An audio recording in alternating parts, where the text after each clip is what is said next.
If you're studying for the LSAT, you might have heard people say it takes at least 6 months of hard studying every single day to see a really big score jump. But here's the crazy thing. Studying longer can sometimes hurt your score more than it helps, because when you don't have a strategic plan, you burn out, you reinforce bad habits, and you waste hours on low-impact work. Meanwhile, my students routinely jump 10, 15, even 20 points in just 6 weeks without devoting their entire lives to the test. They're not super geniuses, and they're not spending every waking moment drilling question after question. They're following a focused, proven system. Today, I'll show you exactly why more LSAT study time can sabotage your score, the hidden reasons most people plateau, and the step-by-step framework that can turn 6 wasted months into 6 weeks of powerful, targeted study. First, for those who don't know me, my name is Steve Schwartz. I've been teaching the LSAT since 2005, and I personally increased my own LSAT score from a 152 to a 175. Now let's talk about why more study time can actually backfire. The first big reason is the burnout factor. Most people don't realize how mentally draining prolonged, unfocused study can be. If you keep doing full tests without pinpointing specific weaknesses, you get worn down. And when you're tired and frustrated, it's almost impossible to maintain the sharp reasoning the LSAT demands. You also end up reinforcing bad habits. If you're consistently missing certain question types, or if you keep making the same reasoning errors, practicing longer without a targeted approach just cements those mistakes. More time can equal more wrong repetition. It also becomes a question of diminishing returns. The LSAT is a test of precision, not brute force. After a certain point, doing more of the same yields very little improvement. That's where strategic planning enters. Instead of grinding aimlessly, you've got to have a method that pinpoints exactly where and how to improve.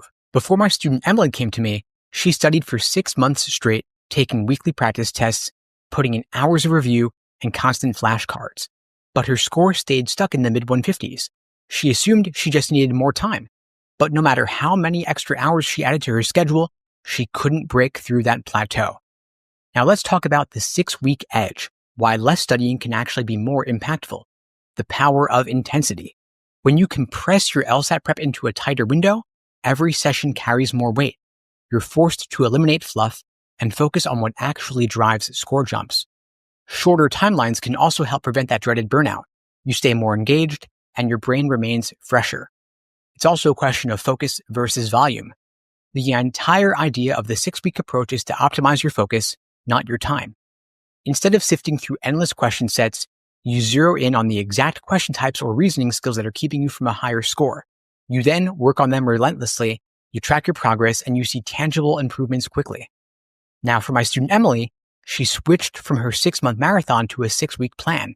We cut out the fluff, honed in on her weak spots, and trained her brain for test day performance. The result was a 12-point jump in less than half the time she'd already spent. By the way, if you're thinking, this sounds great, but I have no idea where to start, at LSAT Unplugged, we offer private one-on-one LSAT coaching where we personally guide you through this entire process. This is for students who are serious about getting a big score jump and want a proven system personalized to them. If you're interested in finding out more about how the coaching works and how we can craft a 6-week or an 8-week plan specifically for you, check out the links below to book a call with me and my team. We'd be glad to help you out and get you moving toward that breakthrough score. Now let's break down the exact system that gets results quickly. It has 3 distinct phases. Phase 1, foundation first. Phase 2, strategic practice. Phase 3, simulate, analyze, and refine. I'm going to walk you through each phase in detail so you can start implementing it right away. Phase 1, the foundation first, weeks 1 and 2. This is where you rebuild your approach from the ground up. Instead of diving into random practice tests, you focus on mastering fundamental reasoning skills and reading strategies. First, you've got to ID your core weaknesses. For example, are you consistently confused by complicated arguments? Or do you struggle to manage your time on reading passages? Whatever it is, you've got to zero in on the 2 to 3 major pain points that are dragging down your score. Then you master the basics, how to dissect arguments. What's the premises, what are the conclusions, and what are the common traps? You might want to practice summarizing short reading passages to sharpen your comprehension. Of course, don't jump straight into volume. Instead, make sure you fully understand the underlying concepts. Because if your foundation is weak, doing 20 practice tests is not going to help. You're going to keep making the same mistakes over and over. This phase makes sure you fix the biggest leaks in your reasoning skills. For my student Jason, he spent 2 weeks here focused exclusively on cause and effect logic and strengthening arguments. Before, he had been randomly working on every question type. Now, he was laser focused. By the end of week 2, he reported that his accuracy on these questions doubled. Now, if you're new to this whole approach or you just want a quick reference guide, I've put together a free easy LSAT cheat sheet. It covers the core strategies we're talking about here, how to dissect arguments, manage your time effectively, and avoid common pitfalls. You could grab it right now in the links in the description below. It's totally free and will give you a handy blueprint to use for your LSAT prep. Now let's jump into phase 2, strategic practice in weeks 3 to 4. Because now that you've laid the groundwork, it's time for more targeted practice. This is not about doing as many questions as possible. It's about doing the right questions in the right way. First, ID your top 1 or 2 weak spots. Because by now, you should know the exact question types or reading comp passages that cause you the most trouble. You're going to dedicate these 2 weeks to fixing these problems once and for all. Then you create a feedback loop. After you do a set of questions, you review each one thoroughly. Ask yourself, why did I eliminate these choices and why did I pick this other one? Write down the patterns in your mistakes. Were you tricked by extreme wording or did you misread a key phrase? Of course, go for quality over quantity. If you do 15 questions and analyze them meticulously, it's going to teach you a lot more than 50 questions that you rushed through. The goal here is to deeply understand each question so that you never repeat the same mistake twice. It works because by isolating your main weaknesses, you can transform them into strengths in just a couple of weeks. The intense focus ensures you don't spread yourself too thin and try to cover everything at once. Now I'm going to share with you the story of my student Sarah. She had been previously scoring in the mid-150s for months. She then discovered her biggest issue was analyzing assumptions in arguments. But 2 weeks of targeted practice later, her accuracy shot up, boosting her overall performance. Now let's jump into phase 3, simulate, analyze, and refine. This is weeks 5 and 6. This final stretch is all about performance under pressure and fine-tuning your approach. This is where you transition to test simulations, but with a twist. You're starting off with timed sections, not always full exams, because the timed sections allow you to better spot specific pacing issues without burning out. It lets you get immediate feedback on each section type, either logical reasoning or reading comp. Regardless, after each section and each exam, you analyze what happened. You want to look at where you spent too much time and whether you were second-guessing yourself unnecessarily. Then you refine your approach. You tweak things. Maybe you realize you should skip or flag certain question types or approach the passages in a different order. Each practice session becomes an experiment.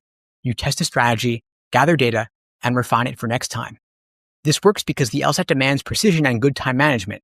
If you can replicate test conditions in small doses, you then build up the muscle memory to handle pressure without being overwhelmed. Continuous analysis makes sure every mistake is a lesson learned, not just a frustrating moment. For my student Alex, he went from a 155 to a 168 by dedicating his last 2 weeks to timed sections. He reviewed every single wrong answer in detail, noticing he often missed subtle wording in correct choices, but by adjusting his pace slightly, he eliminated those errors in the real test. Now that you've seen how to structure your LSAT prep to get real results, here's what you can do next. First, audit your current approach. Determine where you're wasting time, whether you're reviewing effectively, or you're just taking endless practice tests. Then, pick a start date for your 6-week sprint and follow these 3 phases. Phase 1, foundation. Phase 2, targeted practice. Phase 3, simulate, analyze, refine. 2 weeks for each of the 3 phases.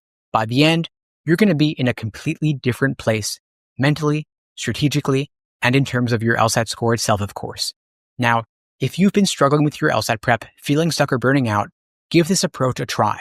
I know 6 weeks might sound too short to make a dramatic change, but that's exactly why it works. The forced focus and intensity cut through all the noise and deliver real, measurable progress. No more aimless studying, no more plateauing for months, and no more second guessing if you're doing enough. And of course, if you'd like my help over the next 6 weeks, you could check out the links below to book a call with me and my team. We'd be glad to help you out. And while you're there, of course, you can also grab your free easy LSAT cheat sheet to jumpstart your prep. In the meantime, I wish you all the best and take care.